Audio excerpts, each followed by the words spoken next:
तो उसके वजह से एपोप्टोसिस इनहिबिट होता है।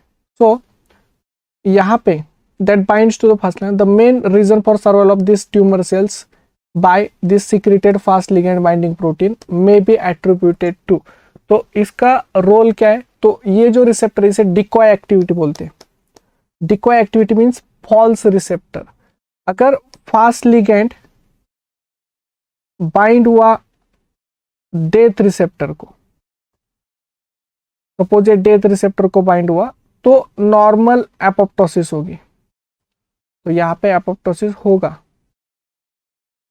करेक्ट।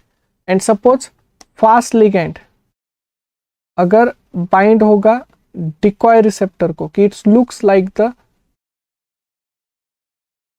डेथ रिसेप्टर, कि ये डेथ रिसेप्टर की तरह दिखता है, तो देयर इज नो एपोप्टोसिस, कि यहाँ पे एपोप्टोसिस नहीं होती क्योंकि वो डिकॉय रिसेप्टर है, this is not a death receptor. And होता क्या है, इसके वजह से यहाँ पे अगर डिकॉय रिसेप्टर ज्यादा एक्सप्रेस हुए तो फॉल्स रिसेप्टर है, they are not death receptor but they looks like the death receptor, and therefore यहाँ पे फर्स्ट ऑप्शन करेक्ट है। Then a patient with the ER plus and PR plus breast cancer was cured a drug T, whereas a second patient did not respond to T. Which one of the following is the best therapy? तो एक patient में तो T drug काम कर रहा है, पर दूसरे पेशेंट में T ड्रग काम नहीं कर रहा है। तो हुआ क्या कि अभी एक तो ER plus PR plus cancer है, तो ईस्ट्रोजन एंड प्रोजेस्टेरोन रिसेप्टर में गेन ऑफ फंक्शन है। नाउ यहाँ पे सो स्ट्रैटेजी क्या फॉलो कर सकते हैं, surgery followed by Herceptin to new targeted drug, no, इससे हम सेकेंड पेशेंट में परफेक्ट क्योर नहीं कर सकते। Then second drug that target triple negative, तो हम ट्रिपल नेगेटिव फॉर्म को टारगेट कर सकते। अगर ER plus and PR plus second type के पेशेंट में नहीं होता तो हम ER minus PR minus and Herceptin new, ये तीनों को भी टारगेट कर सकते हैं। अगर तीनों को टारगेट करेंगे तो यहाँ पे सेकेंड पेशेंट में कैंसर की सेल्स की ग्रोथ अफेक्ट होगी, इनहिबिट होगी, इसलिए सेकेंड ऑप्शन करेक्ट है। Then next, which of the following cellular communication shown below will override the process of normal development and lead to cancer, कि कहाँ पे नॉर्मल प्रोसेस ओवरराइड होगी एंड कैंसर डेवलपमेंट होगा। तो देखिए फर्स्ट केस, यहाँ पे मेटास्टेसिस होती है तो कैंसर डेवलप होगा। देन यहाँ पे डेवलपमेंट नहीं होगा, हाँ यहाँ पे एपोप्टोसिस इनहिबिट हुआ तो कैंसर डेवलप होगा। तो एक तो है सेल मूवमेंट का डायग्राम, एंड सेल मूवमेंट मतलब मेटास्टेसिस, इसलिए first A and C option is correct. तो याद रखिए, एंड ये तो रो रॉक पाथवे, यहाँ से अफेक्ट नहीं होगा। तो बहुत सिंपल डायग्राम है, लेकिन आपको डायग्राम एनालाइज करना आना चाहिए, उसको इंटरप्रेट करना आना चाहिए। अगर आप अच्छे से इंटरप्रेट करोगे तो ही इन टाइप के क्वेश्चंस को आप सॉल्व कर पाओगे। देन नेक्स्ट, अभी यहाँ पे देखिए ये भी सबसे सिंपल क्वेश्चन है। उन्होंने पूछा क्या है, virus infect particular cell type, integrates its genome into site contains protooncogene, transform the cell and increases the level of protein X, now which increases cellular proliferation. तो वायरस जब भी इंटीग्रेट करता है जीनोम तो X का expression होता है, and X प्रोटोऑन्कोजीन है, एंड प्रोटोऑन्कोजीन मतलब X अगर एक्सप्रेस हुआ तो सेल प्रोलिफरेशन होगा। तो फाइनली जाके बोलना ये चाहते हो कि वायरस ने इन्फेक्ट किया तो कैंसर होगा, तो वायरस ने इन्फेक्ट किया तो कैंसर होगा, बस इतना ही याद रखो। अभी second, P compound P is shown to increase the level of tumour suppressor, तो P अगर होता है तो ये इंक्रीज करता है TSG, तो TSG इंक्रीज किया तो नो कैंसर, तो P होगा तो कैंसर नहीं होगा। एंड Q होगा तो Q हेल्थ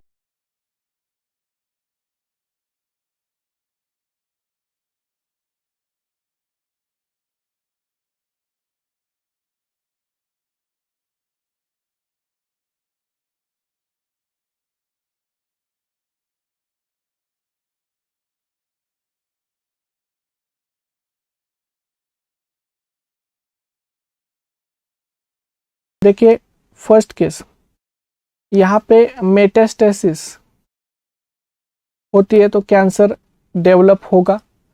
देन यहाँ पे डेवलपमेंट नहीं होगा। हाँ, यहाँ पे एपोप्टोसिस इनिबिट हुआ तो कैंसर डेवलप होगा। तो एक तो है सेल मूवमेंट का डायग्राम, एंड सेल मूवमेंट मतलब मेटास्टेसिस, इसलिए first A and C option is correct. तो याद रखिए, एंड ये तो रो रॉक पाथवे, यहाँ से अफेक्ट नहीं होगा। तो बहुत सिंपल डायग्राम है, लेकिन आपको डायग्राम एनालाइज करना आना चाहिए, उसको इंटरप्रेट करना आना चाहिए। अगर आप अच्छे से इंटरप्रेट करोगे तो ही इन टाइप के क्वेश्चंस को आप सॉल्व कर पाओगे। देन नेक्स्ट, अभी यहाँ पे देखिए, ये भी सबसे सिंपल क्वेश्चन है। उन्होंने पूछा क्या है, virus infect particular cell type, integrates its genome into site contains protooncogene, transform the cell and increases the level of protein X, now which increases cellular proliferation. तो वायरस जब भी इंटीग्रेट करता है जीनोम तो एक्स का expression होता है, and x प्रोटोऑन्कोजीन है, एंड प्रोटोऑन्कोजीन मतलब एक्स अगर एक्सप्रेस हुआ तो सेल प्रोलिफरेशन होगा। तो फाइनली जाके बोलना ये चाहते हो कि वायरस ने इन्फेक्ट किया तो कैंसर होगा, तो वायरस ने इन्फेक्ट किया तो कैंसर होगा, बस इतना याद रखो। अभी second, P compound P is shown to increase the level of tumour suppressor. तो पी अगर होता है तो ये इंक्रीज करता है टीएसजी, तो टीएसजी इंक्रीज किया तो नो कैंसर, तो पी होगा तो कैंसर नहीं होगा। एंड क्यू, क्यू होगा तो Q helps in stimulating protein Z, कि ये जेड को स्टिमुलेट करेगा, and that bind to the X, ये एक्स को बाइंड होगा, एंड रेंडरिंग इट्स इनएक्टिव, कि वो इसको इनएक्टिव करेगा। तो इसका मतलब क्यू होगा तो भी there is the no cancer. तो दोनों कंडीशन में कैंसर कॉज नहीं होगा, यहां पे भी नो कैंसर एंड वहां पे भी no cancer. So P and Q होंगे तो इसका मतलब नो कैंसर, कैंसर नहीं होगा। तो देखिए अभी दोनों भी कंडीशंस को अगर हम देखें तो अगर सपोज पहले कंडीशन में देखिए पी एंड क्यू दोनों दिए, एंड कैंसर होगा या नहीं होगा, तो दोनों निगेटिव है, दोनों निगेटिव है तो कैंसर हाई होगा, करेक्ट। देन पी पॉजिटिव है एंड क्यू निगेटिव है, पी पॉजिटिव मतलब एक पॉजिटिव है तो हाफ होना चाहिए, तो ये गलत ऑप्शन है। हाँ, ये करेक्ट है कि हाफ होना चाहिए, मतलब 50% सेल कैंसर में कन्वर्ट हो गए। देन पी निगेटिव है क्यू पॉजिटिव है, यहाँ पे भी हाफ होना चाहिए, ये भी गलत है। सो ये करेक्ट है, ये करेक्ट है, ये करेक्ट है, ये करेक्ट है। देन ये गलत है, ये गलत है, तो ये डायग्राम ही गलत है, ये भी ग्राफ गलत है। अभी सेकेंड एंड थर्ड ऑप्शन देख,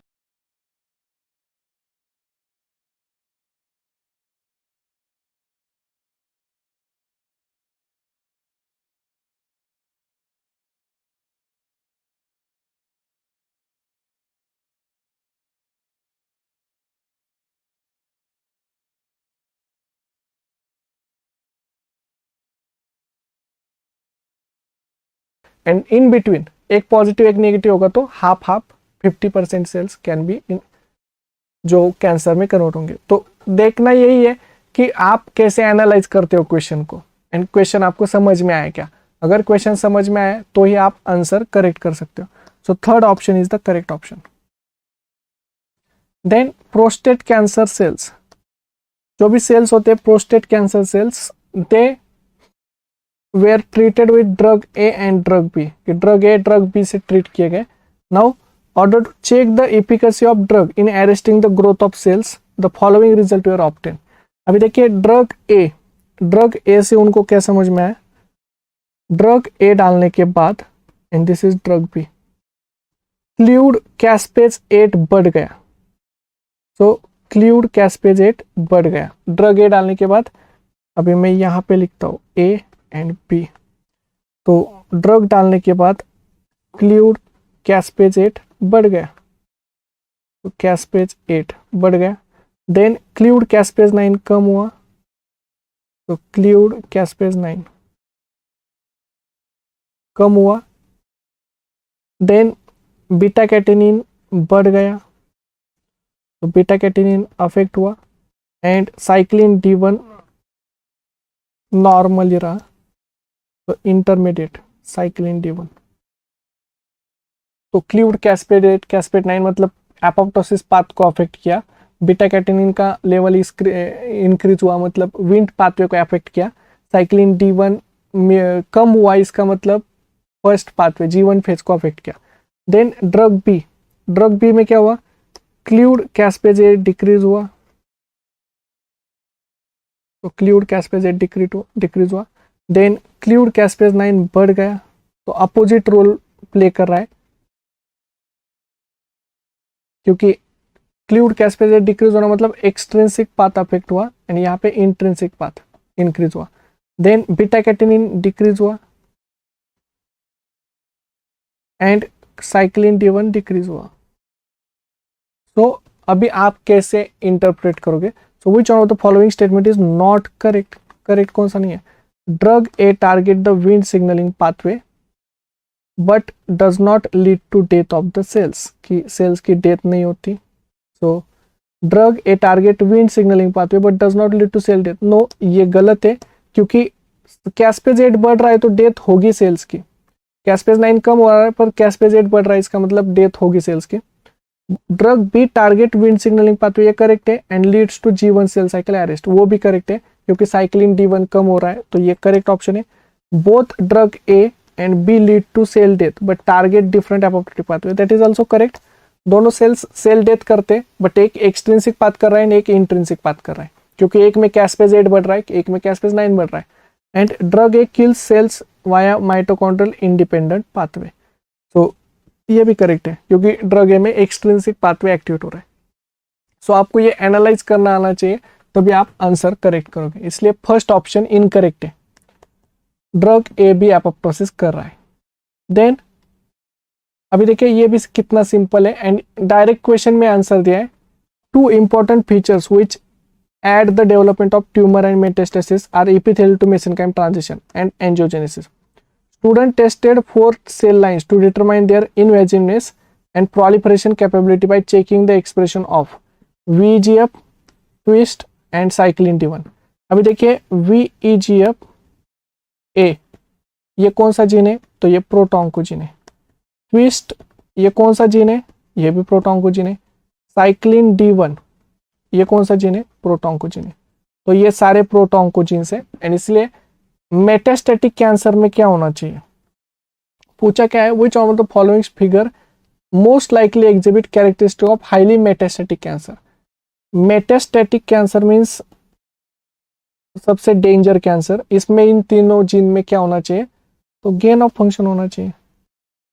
तो gain of function means high expression, इनमें हाई एक्सप्रेशन होना चाहिए। तो हाई एक्सप्रेशन कब होगा, तो देखिए यहाँ पे VEGF हाईली एक्सप्रेस होगा, ट्विस्ट हाई एक्सप्रेस होगा and cyclin D1 high express होगा। तो करेक्ट ऑप्शन क्या है, fourth option is the correct, क्योंकि कैंसर होगा तो तीनों हाई एक्सप्रेस होंगे एंड कैंसर नहीं होगा तो तीनों रेगुलेटेड मैनर में एक्सप्रेस होंगे एंड इसलिए डायरेक्ट क्वेश्चन है, इसमें आपको सिर्फ इतना पता होना चाहिए कि वो प्रोटोन्कोजीन है, ट्यूमर सप्रेसर जीन है। प्रोटोन्कोजीन है तो हाई एक्सप्रेस होने चाहिए एंड ट्यूमर सप्रेसर जीन है तो एक्सप्रेस नहीं होने चाहिए, बस आपको इतना ही बताना था। Then in what respect does the genome of slow acting retroviruses differ from those of transducing viruses, कि स्लो एक्टिंग रेट्रोवायरसेस ये transducing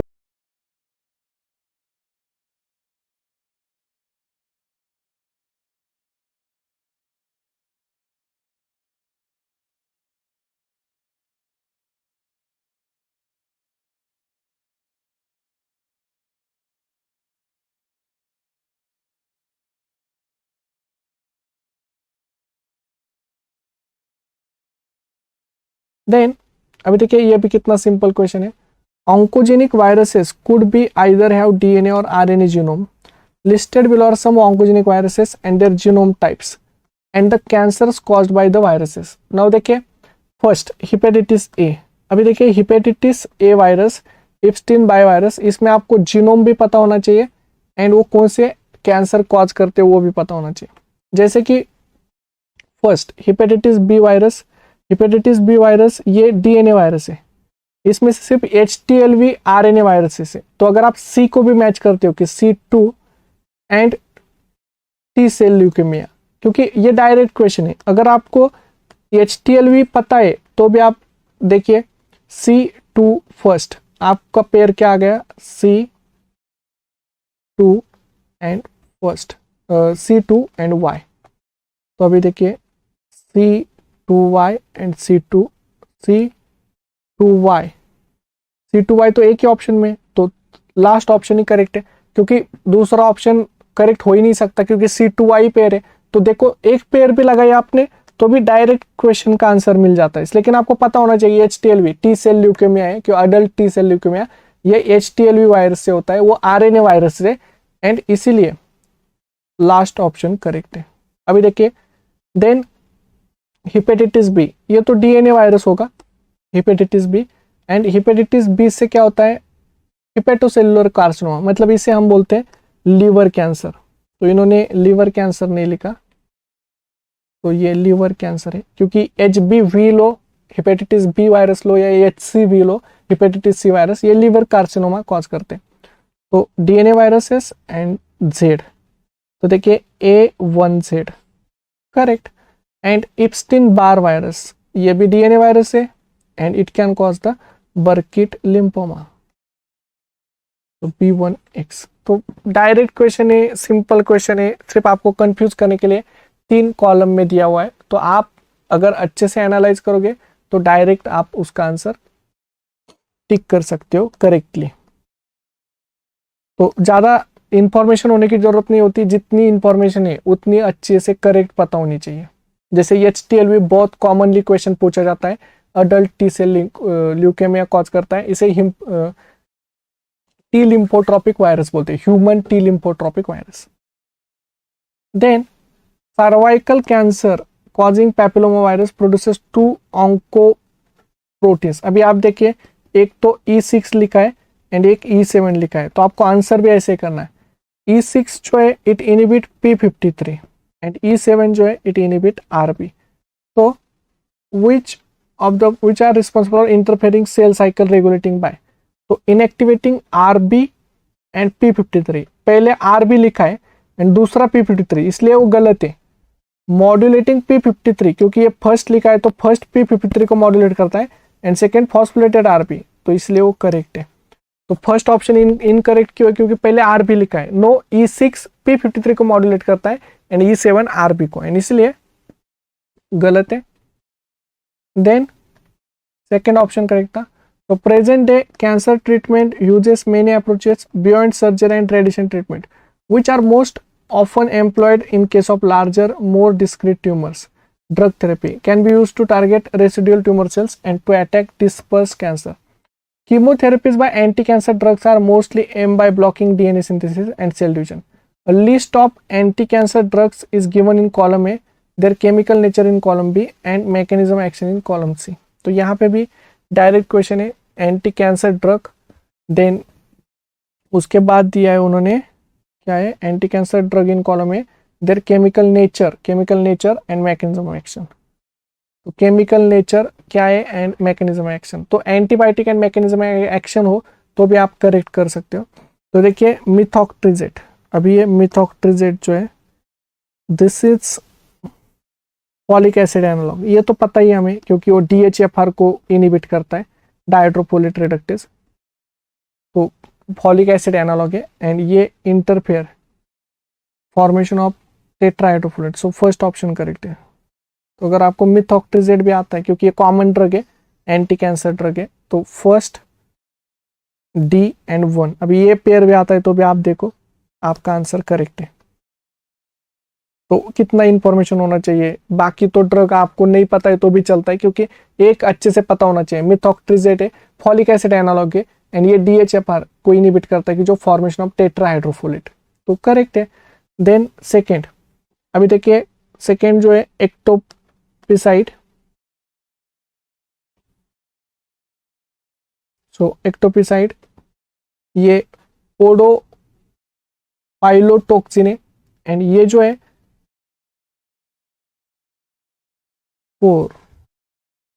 form stable complex with the DNA, तो ये DNA के साथ स्टेबल कॉम्प्लेक्स फॉर्मेशन करता है, topoisomerase 2 affecting रिलाइगेशन। तो ये आप नोटबुक्स में ऐड कर देना क्लास के, अगर आपके पास इंफॉर्मेशन नहीं होगी तो। देन 5 फ्लोरोयूरेसिल, ये तो pyrimidine एनालॉग है, सो ये आपको तो पता है 5B, तो 3rd B। एंड ये जो है ये इंटरफेयर विथ इनिबिट थाइमिडिलेट सिंथेस, सो 2, तो ये तो 2 ही होगा, थाइमिडिलेट सिंथेस इनिबिट करेगा क्योंकि pyridine एनालॉग है। तो ये भी तो डायरेक्ट है, 5 फ्लोरोयूरेसिल एनालॉग है। देन पैक्लिटैक्सेल, ये अल्कलॉइड ही होगा, 4th डायरेक्ट, एंड इसका मतलब ये interfere with the breakdown of microtubules required for the cell division. तो इस टाइप के क्वेश्चन है, कुछ इंफॉर्मेशन जो न्यू भी होती है एंड कुछ इंफॉर्मेशन जो होती है वो अगर आपको पता है, तो जैसे कि एंटीबायोटिक्स, एंटी कैंसर ड्रग हमेशा पूछे जाते हैं एंड आप इन क्वेश्चंस को लॉजिकली ट्रिक कर सकते हो, लॉजिकली सॉल्व कर सकते हो। एंड इसलिए क्वेश्चन देख के कभी डरना नहीं है, वो क्वेश्चन कितना भी बड़ा हो आप सिर्फ उसको देखो एंड आपको जो आता है उसको मैच करो, आपका आंसर ऑलमोस्ट निकल जाता है। एंड इसलिए क्वेश्चन का आंसर जो है वो 4th option is correct option. Okay, तो next, match the following tumour cell origin and their nomenclature. अभी देखिए ये नॉमेनक्लेचर के ऊपर है, तो क्लासिफिकेशन हम कैंसर देखते हैं। मसल सेल्स का जो कैंसर है इसे हम बोलते हैं कार्सिनोमा, सार्कोमा सॉरी, तो मसल सेल्स सार्कोमा। देन तो AB, अभी देखिए आपको सिर्फ इतना ही पता था मसल सेल्स को क्या बोलते हैं, तो AB से आपका आंसर निकल गया, सार्कोमा बोलते हैं। देन इपिथेलियल सेल्स आपको पता है, तो इपिथेलियल सेल्स को हम कार्सिनोमा बोलते हैं। तो CA, तो देखिए CA एक ही ऑप्शन में तो करेक्ट है। जर्म सेल्स को जो है and white blood cells, white blood को सेल्स को हम बोलते हैं ल्यूकेमिया, तो DC and BD, germ cells को हम बोलते हैं टेरेटोकार्सिनोमा। तो देखिए कितना सिंपल क्वेश्चन है। तो इस तरह से क्वेश्चन मोस्टली पूछे जाते हैं, आपको मैच द पेयर्स में भी एक पेयर पता है तो भी आप आंसर कर सकते हो। तो ये इसका एंड ये इसका। देन नेक्स्ट, सो यहाँ पे हमने डिस्कस किए सारे क्वेश्चंस कि जो कैंसर टॉपिक के थे। तो और भी कोई क्वेश्चंस होंगे तो आप उसको सॉल्व कीजिए एंड देन उसके बाद अगर आपको कोई डाउट है तो डाउट क्लियर कीजिए। तो इसी टाइप के सारे क्वेश्चंस मोस्टली पूछे जाते हैं कैंसर डेवलपमेंट में।